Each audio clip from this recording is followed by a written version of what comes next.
MFL year 33 members here from the Make the Waffle Studios in Longmont, Colorado. We are going to provide your quarterfinal update for 2025.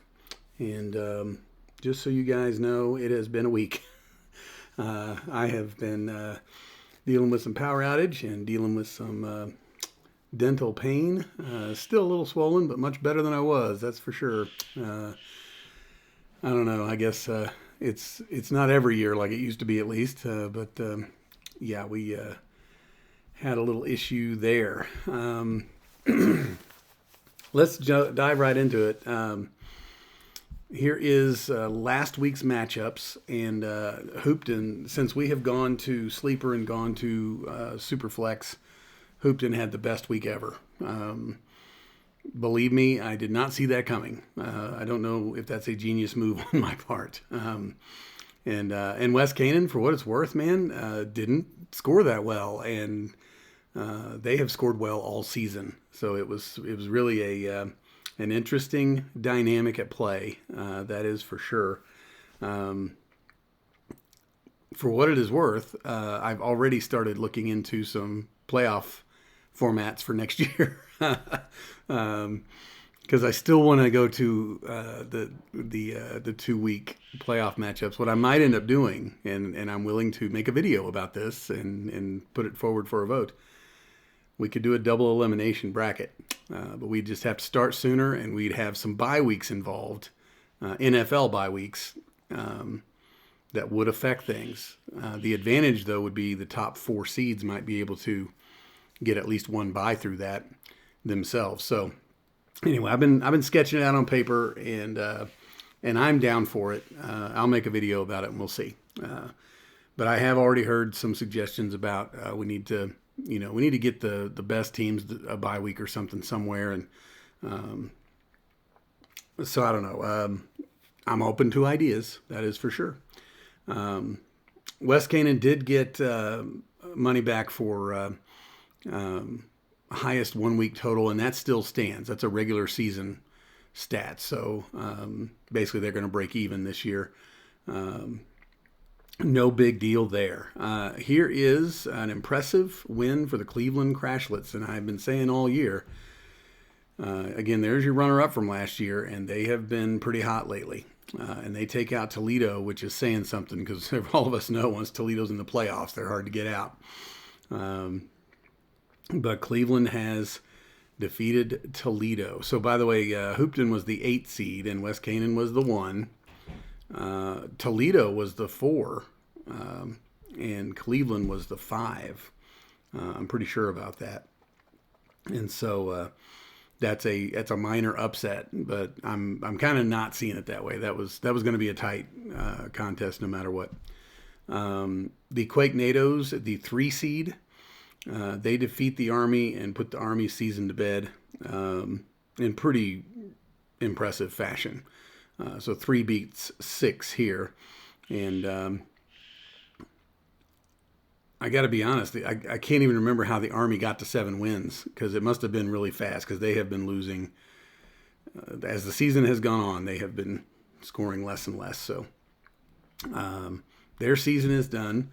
But that she has seen the whole process now, the whole season, from bidding to playoffs, and kind of understands it, and that was kind of the idea. So we'll see where the Army goes from here. And then speaking of upset, Big D, the 2 seed, loses to Kansas City, the 7 seed, thanks to a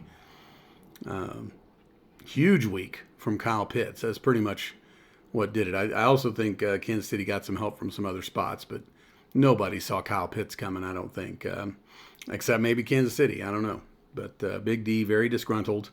2nd seed is out. So basically what will happen is, as a result of all that, Tulsa being the highest remaining seed, the 3, they will get to play the lowest remaining seed, which is the 8, Hoopton. I have not looked this up, but I think Hoopton has beaten Tulsa twice this year, and will now have to beat them 3 times to get to the Super Bowl. So I guess we'll see. I think what tends to happen after a statistically outlier week here of 205 points, we're probably going to revert back the other way a little bit. But for what it's worth, I mean, Tulsa had a pretty good week too. So if they revert back a little, maybe we meet somewhere in the middle. Who knows? But Tulsa will be hosting Hoopton on one side of the bracket, and that leaves then Kansas City being the lower seed. They are going to play Cleveland. So you got a kind of a matchup of the old guard here, Tulsa and Hoopton, against a matchup of the younger guard, Kansas City and Cleveland. And I still think, in the end, getting hot at the right time is really what matters. And for what it's worth, I don't do it as much as I used to, but I remember specifically this season and all seasons putting at least some attention to NFL schedules toward the end of the year when I'm drafting. Trying to kind of pick out some spots and where players are going to be in some favorable matchups in those week 15, 16, 17 playoff weeks. So I did do that this year, and I recommend everybody do it. There's a fantasy football pro forecast that I used to purchase religiously around the 4th of July every year. I don't so much anymore, but they have a whole section every year based upon hot spots in the schedule. And it is a thing. You can kind of plan for it. So I do pay some attention to it, not to the point that I thought I would score 205, but take that into account. I think it's a good thing to do, that's for sure. I've been telling you all season I've been having kind of negative vibes, and then once the playoffs hit, like I said, it's good to be hot at the right time. So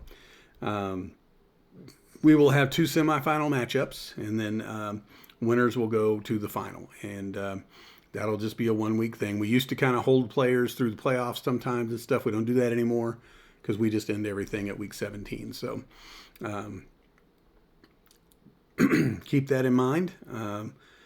If you make it to the Super Bowl, I did post in the chat some payouts and some other things. We did get money from everybody. I think the only one I didn't get, they won $10, and so it washed, and so basically everybody has paid. So there will be payouts this year. If anybody again wants me to hold out some money to pay for next year, I can do that. We'll just talk on a one-on-one basis whenever that happens. Tulsa Quake NATOs scored the most points season-wide this season. And so they've already won their money back. And then the highest score for 1 week went to West Canaan. So there's 2 payouts that have pretty much already happened. Most points scored against them was CDs. And so I can either send them $10 back, or if they want to just put that toward next year, we can do that too. So just know CDs having the most points scored against you did get you your money back. We will pay $20 to second place. $10 will go to third place. $20 will go to second place, and then $60 goes to the champ. So I'll plan on getting those either Cash Apped or I don't really do checks anymore. So PayPal or Venmo'd or Zelled or something. Whenever we get all the way through, we'll do a little accounting and we'll get that done.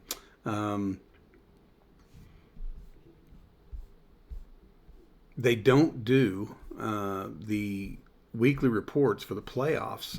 I was actually thinking they did as well, and I got a text from a person or two who said they were looking forward to it, and then it didn't happen. So once the playoffs start, I think we're kind of on our own with that.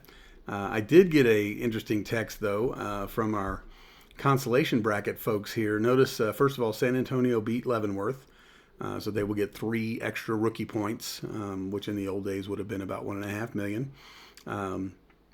And CDs beat the Gray Squirrels, so they will get 3 extra rookie money points.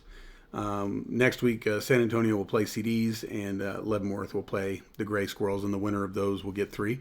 And then we'll do another one Super Bowl week. But I did get a text from San Antonio talking about the fact that I think it was week 13. They lost by less than a point to Kansas City. Yeah, it was this one right here. They lost by 0.4 points. That loss did keep them out of the playoffs. They would have made it because they ended up winning, I think, the next week, and so that would have been 7-7, and they would have been in. But that might be the narrowest margin anyone has ever missed the playoffs. That's for sure. So I think I even mentioned, not remembering this. Actually, I mentioned that it seems like San Antonio takes a lot of bad breaks when it comes to playoff time. That's for sure. So I was going to get into some Ring of Honor stuff and MVP stuff. I'm going to hold that until next week, going into our Super Bowl, and then also our Super Bowl show. And then it wouldn't surprise me if we end up doing a postseason wrap up. And if anyone's got something they want to talk about, I definitely have at least 2 rules introduction things I want to talk about that have been presented by people other than me that do make a little sense. So I think in the long run, what we'll do is